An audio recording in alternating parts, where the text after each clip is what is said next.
this presentation is about a vision for a biocultural heritage database.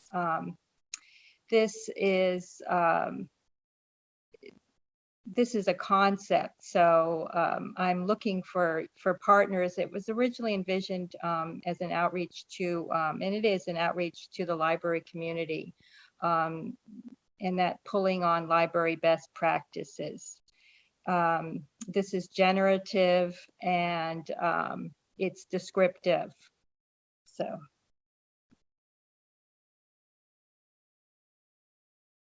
Okay, so this stems from a vision again, and I'm looking for input. So I hope to have some feedback after the talk, or in the future as well.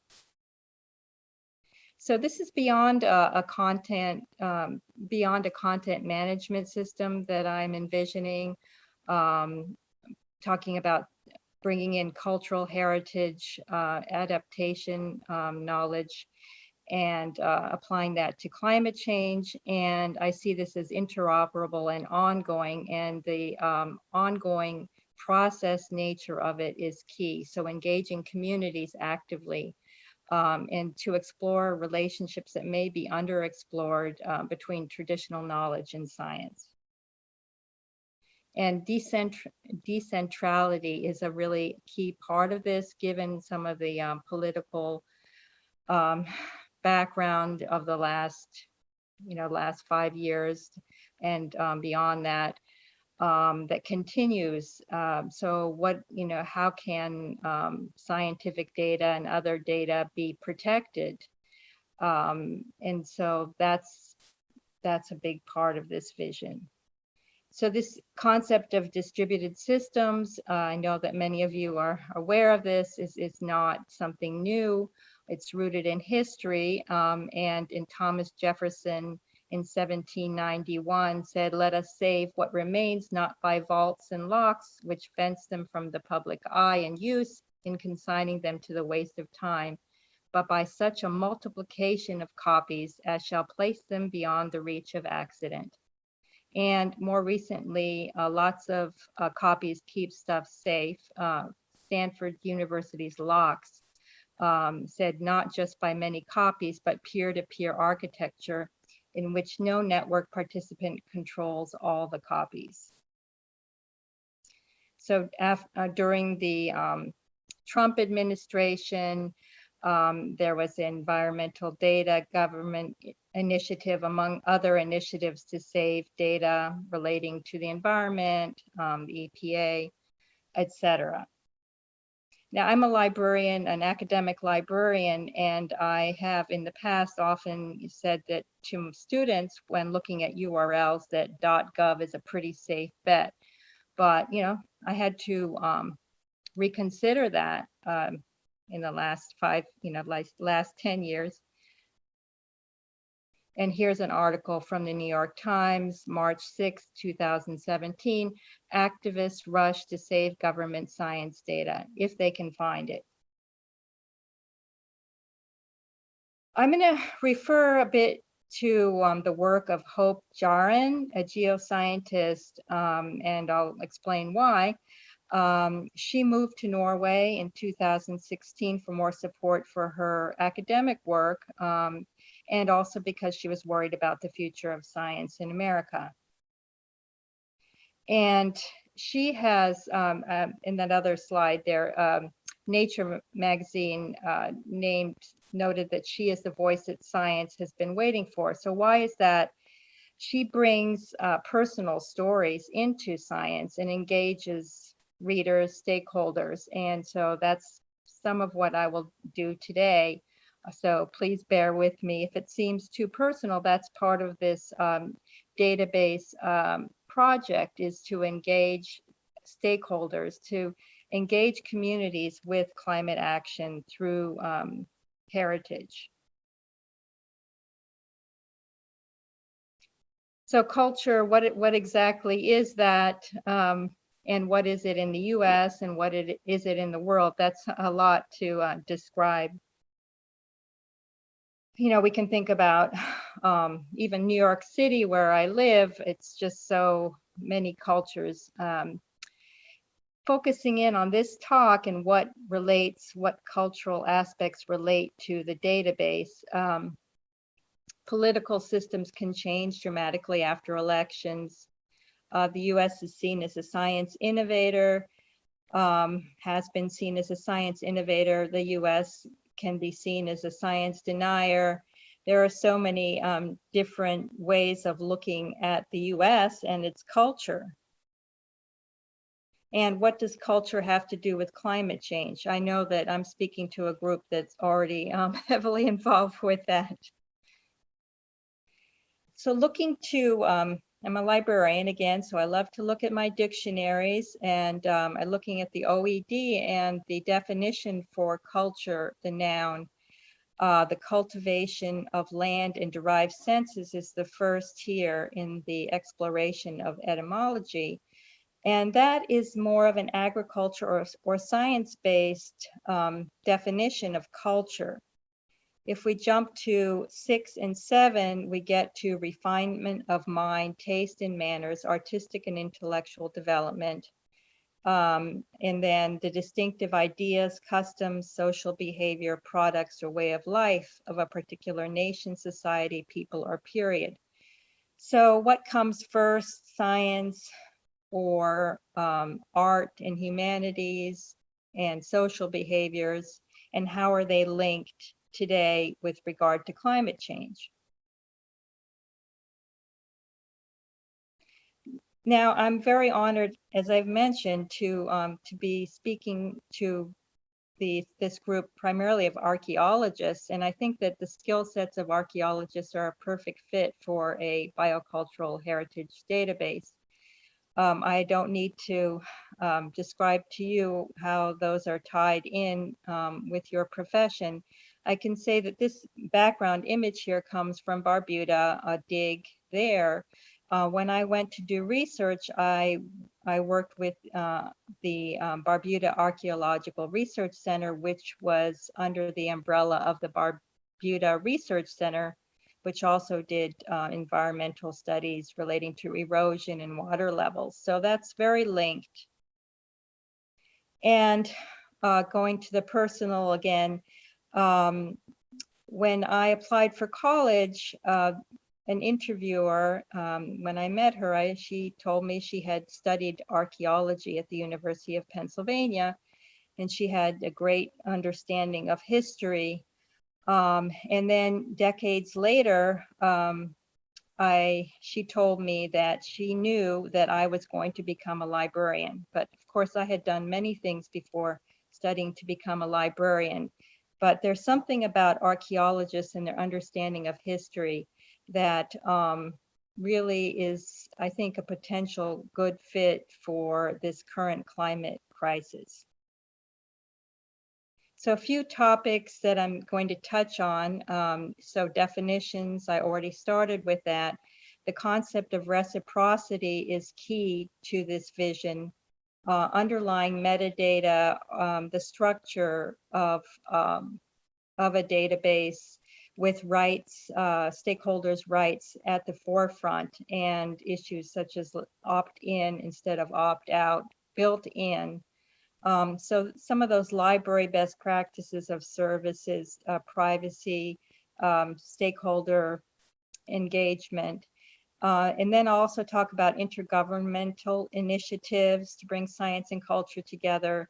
And then that this is, climate change has mostly been looked at as a kind of scientific issue. And so I'll explore that relationship now about culture and climate. So there's a lot I'm trying to get through here as a vision for this database.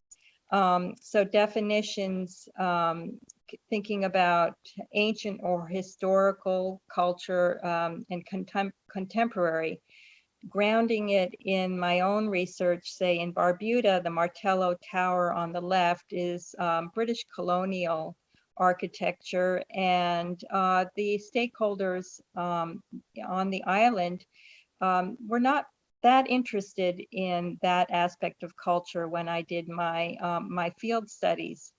And so the residents of Barbuda are mostly of African descent. There's that legacy of slavery. And so the elements that were important that came out in my research were more the contemporary culture of biocultural and intangible heritage. On the right is a drawing by a child of a hibiscus plant, a hibiscus flower. And there was a lot of discussion about medicinal aspects to plants and also culinary traditions. So how does a biocultural database document those traditions? In UNESCO's description of cultural, intangible cultural heritage, notes the importance of intangible cultural heritage is not the cultural manifestation itself, but rather the wealth of knowledge and skills that is transmitted through it from one generation to the next. So that's key in the engagement component of this and the documentation component, the motivation for documenting and perpetuating those traditions and that knowledge. And the Convention on Biological Diversity Working Group notes that biocultural heritage is a holistic approach of many indigenous peoples and local communities. It's holistic and collective conceptual approach, recognizing heritage as knowledge and reflecting the custodial and intergenerational character. From that working group, you can see here on the left, term or concept, biocultural diversity, biocultural heritage, and cultural heritage are, listed as related concepts to explore. And focusing in on cultural heritage, just above the definition of intangible heritage is a mention of archaeological architecture, the human remains. So the material and the intangible cultural heritage very much related. The ICH, which I can call the intangible cultural heritage for short, is not limited to traditional knowledge. It includes medicine, traditional food preparation and diets, species and ecosystem management. So this is really related to climate. Instruments, objects, artifacts that are related, and also the concept of including gender-specific heritage values. So in the development of a biocultural database involving, gender balance to get the picture of what are the values that are valued, what are the elements that are valued by all members of the community. So the UNESCO 2003 convention emphasizes human rights, and in Article 2, there's notes that consideration will be given to such intangible cultural heritage as is compatible with existing international human rights instruments. So when we think about COVID and the inequities that were exposed, and think about climate change and how that does not impact communities in a balanced way, climate injustice is not in line with human rights. Article 1, all human beings are born free and equal in dignity and rights. Some people are born in places that are more vulnerable to climate change. Article 3, everyone has the right to life, liberty, and security of person. So stakeholders' priorities factor into the structure of a database. And so from the get-go, the stakeholders' rights are described and put into the metadata fields, and there'll be more description of that. Just as examples, intangible heritage, to document that and to discuss that. On the island of Barbuda, there was a lot of discussion about celebrations of freedom from slavery. So that aspect of that culture is something that also relates to agriculture and traditions of land tenure, and is important to document, as well as to use to plan for climate prevention of climate issues, but also for adaptation. And on the right is a drawing by a child from the 2017 August field study, which was just several weeks before Hurricane Irma forced the entire human population to leave the island. This child documented the land tortoise. So two land turtle walking out of a tree. I am going to cut and eat you. So this is a culinary tradition. This is sustainably managed by the people in Barbuda, but just within a week of Hurricane Irma, the sister island, which has different culture with regard to land traditions, bulldozed for a big airport to bring in tourists, and there was concern about the breeding grounds. So having documentation of what's valued by the culture, and also just an awareness among the population, is a way of helping to protect against such instances. And this particular image is a watercolor by a child, again, made just several weeks before Hurricane Irma. And there's a growing, I put it here as an illustration for this article, 2020, by Deneve and Sachs, that there's a growing consensus among governments and international institutions of subjective well-being goals. So this intangible heritage playing in there, the way of engaging communities, and how to define success when developing policies. What I really liked about, among other things, in the Digital Index of North American Archaeology workshop in August was that discussion that this is a communication tool. So this database engages communities, and that's as important as storing data. So that's also a part of this vision. And from that workshop, which was amazing, some of the key elements that I pulled out of it is the linking of scientific and cultural information, open data practices in science and government, and the best practices with regard to data sovereignty here for the archaeological community, the CARE principles. In that, I'll mention later about some of the best practices for the library community. This concept pulls on many different initiatives. There's no need to recreate. So there's already a lot of information in the Go Fair initiative about making data findable, accessible, interoperable, and reusable. And here, the protocol allows for an authentication and authorization where necessary.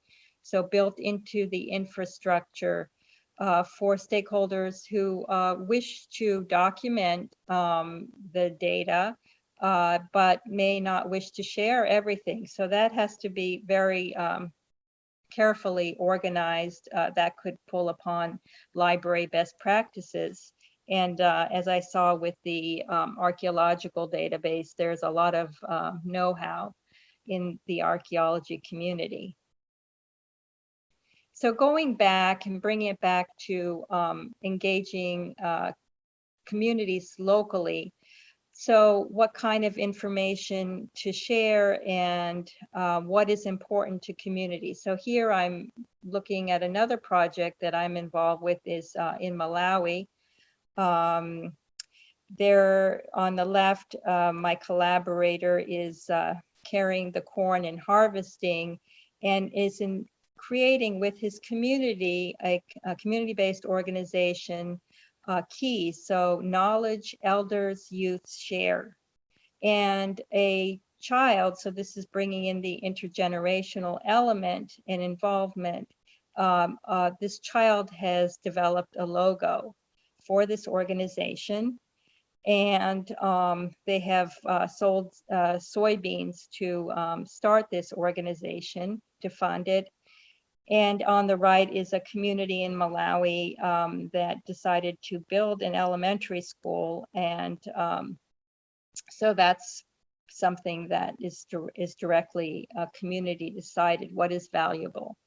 And that group that we worked with in Malawi to build that foundation for the school, Build On, has as one of its elements that there should be gender balance in schools. So for the children going to school and for the teachers, and that's also incorporated into the KEYS project. So the social engagement, another example, in Barbuda, the adults mentioned that storytelling, there's a tradition of conveying information across generations, storytelling on the stone heap, and that has been impacted by globalization. And so the community described how they might have other ways of passing knowledge on through stories. And linking this in with some of the intergovernmental organizations, the Working Group for Biological Diversity stresses that environmental sustainability is intricately linked to the safeguarding of intangible heritage. So knowledge as heritage also involves scientific and academic knowledge, which I'm talking mostly about how do we engage communities in documenting and sharing what they wish to share of their own local indigenous traditional knowledge. But what about sharing the scientific and academic knowledge in a reciprocal way? We know about paywalls, and accessibility is a problem for a database because not everyone has computers. And thinking about how that wonderful workshop about the, I don't know if I'm pronouncing this DINE, but Digital Index of North American Archaeology, had the Linking Sites and Literature project. So published literature linked with full bibliographic citations. So that's some part of what I envisioned for this database of biocultural heritage. It would be different because they're not archaeological site numbers. And again, grounding in something specific, because all this talk of metadata and structures, yes, I have the article citations, but here I want to link it back to something in my own history and the knowledge of this tradition in Sri Lanka, where I spent several years as a very young child, a deep understanding of a relationship between humans and elephants. And there's a lot of news stories now about conflict. And so what's happened in that time since my childhood, a lot of deforestation, and that relationship is really very fragile, those traditions. So I looked up in my library database at the Leonard Leaf Library, and I found a couple of open access articles, which I've signaled here with the diamonds, that could be useful to communities. Obviously, the ones that are subscription might not be available to communities. So here, the role of agricultural land use pattern, dynamics on elephant habitat depletion, that might be useful. So how can that be shared? And maybe some direct librarian not intervention or interaction is a better word, developed as part of the database. So thinking about that Mahout example, what does the absence of certain customs and dominant cultures mean for an inclination to sustain those elements for other cultures? So the ivory trade, how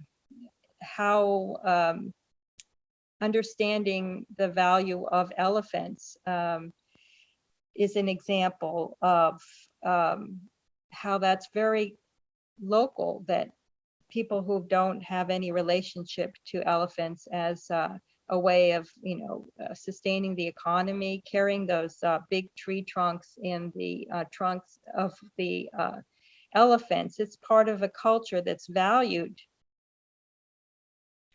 So here is Barbuda again, but this biocultural heritage is as an example of this.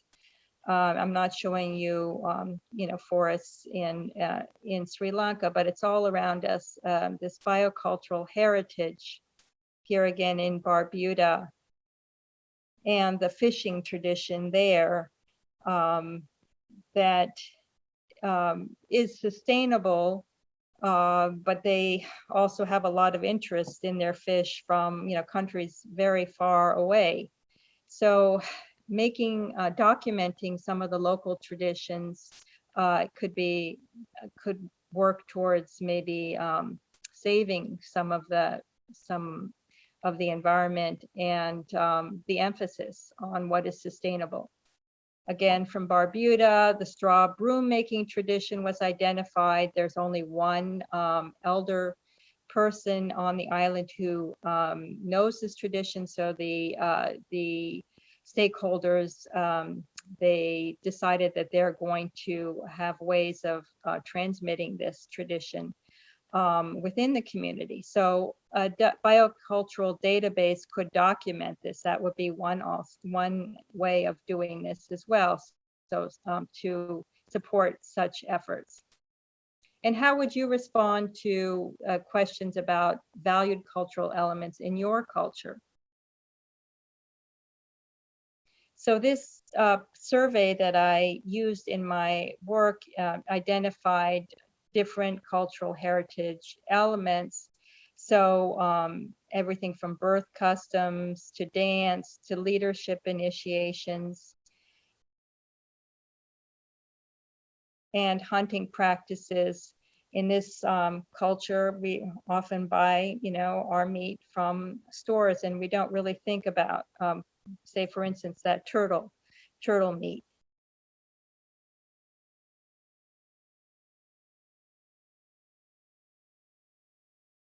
And part of our culture is, wasting energy. So how do we can document, when we document it, when we name it, maybe we become more aware of it.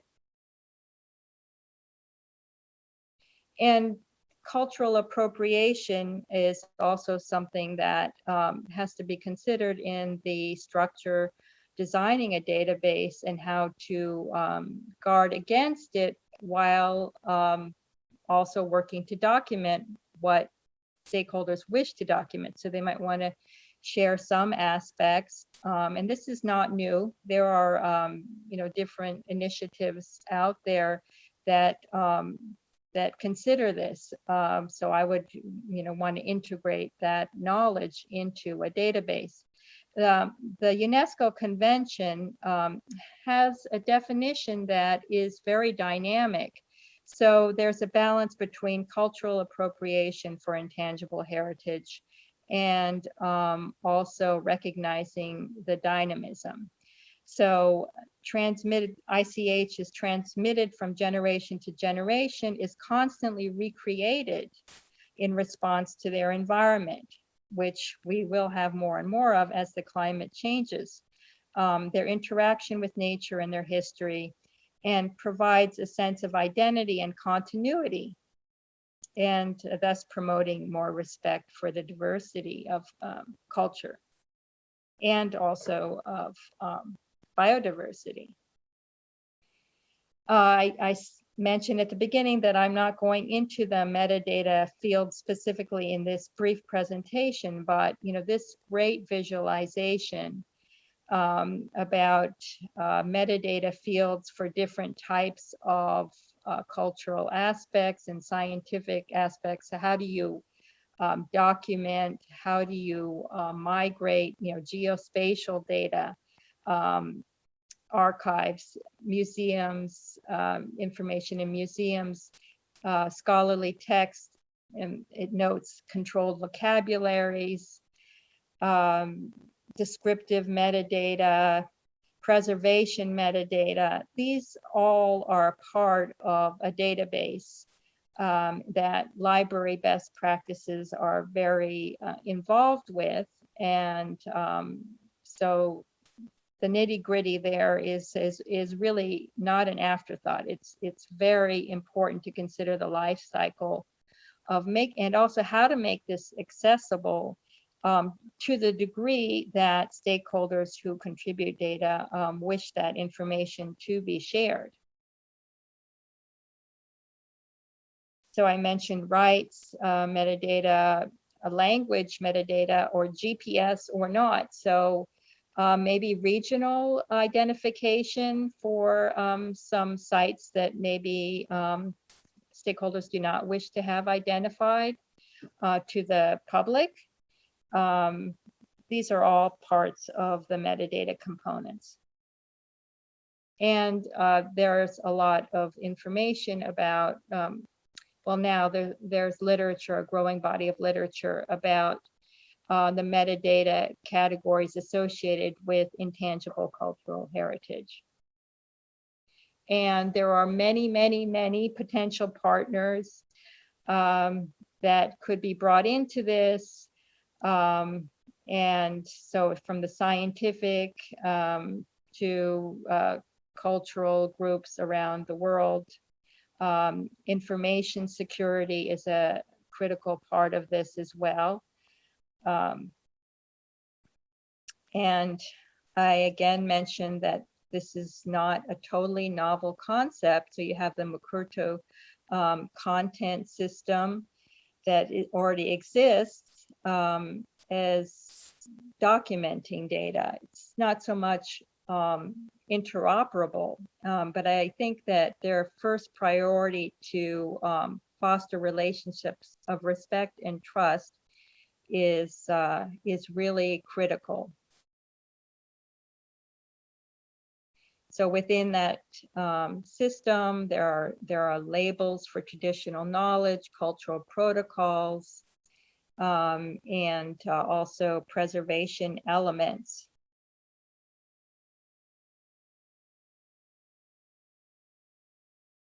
So I'm going to jump back, go around in circles, back to the elephant example. And specifically, how does that concept abstract metadata come in here? So it'd have to document the region of the tradition, the type of elephant, the Asian elephant. And a lot of the descriptions from community members are, they're said in local language. Also, it's not in scientific terms. So that needs to be mapped to the scientific terms, the associated religious or other ceremonies that I remember from that tradition, the working traditions relating to elephants, and then maybe there's some animal-human tradition in the archaeological remains. Then sculpture and paintings that also link to that and engage community members in documenting and wanting to preserve their cultural heritage and their environment. In looking at Google Scholar, I can see that there are some related scientific studies that could be helpful to communities. So actively linking that for searches. So the language used by mahouts to communicate with captive elephants in Sri Lanka. So there's, I noted a language within the cultural heritage elements to include in the metadata. Well, what about a language that is used between humans and elephants? And the material culture aspect, say I did a librarian search of sculpture and mahout or elephant and Sri Lanka or Ceylon. And I was able to find some articles that might be useful. So that's going into the material culture and linking that as well. So now the reciprocity with the local and UNESCO's definition here. The understanding, skills, and philosophies developed by societies with long histories of interaction with their mutual surroundings. These unique ways of knowing are important facets of the world's cultural diversity and provide a foundation for locally appropriate sustainable development. So for that, all these related systems of knowledge. And again, how would this article from Ecology maybe be helpful to a local community? Behavior rather than diet mediates seasonal differences in seed dispersal by Asian elephants. So the finding that elephant movement patterns are very important here. This kind of back and forth of scientific and cultural knowledge. Again, going back to that wonderful workshop in August, there was discussion of how Native American participants, how they can receive benefits of paywall blocked peer-reviewed articles. This comes up again and again, and it should. There's been so much the attitude of just taking very material things, the land and other things, and not about what can be given back. So this has to be built with a deliberate, reciprocal, and respectful design elements, starting with just, you know, opt-in instead of opt-out. And you could look to the European Union data privacy and protection and stakeholders' rights as a starting point.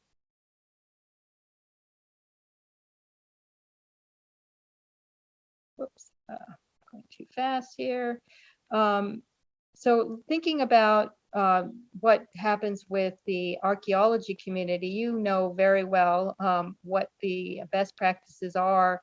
Some things that just kind of jump out at me are the cultural authenticity, the integration of science and humanities, the privacy aspects. And I look at the libraries on the right here, the privacy access, more and more with OER. I'm very active with OER and stakeholders' rights, preservation over time. So with these digital products, that's very important to see. Also the issue of funding, and that's extremely expensive to, and that's, you know, maybe something you might have some ideas about. So how does this get funded over time? And the multidisciplinarity is a very important part of library work. So some of the key components of this project, the reciprocity, the emphasis on engagement. So this is not a static database to just deposit information. And so this is ongoing, and this also has an educational component of further increasing the recognition of that link between science and culture, with, of course, a big emphasis on intangible cultural heritage and biocultural heritage. And that's my contact information, and I really encourage and hope that, you know, anyone will reach out to me with ideas or critiques, and I look forward to your thoughts.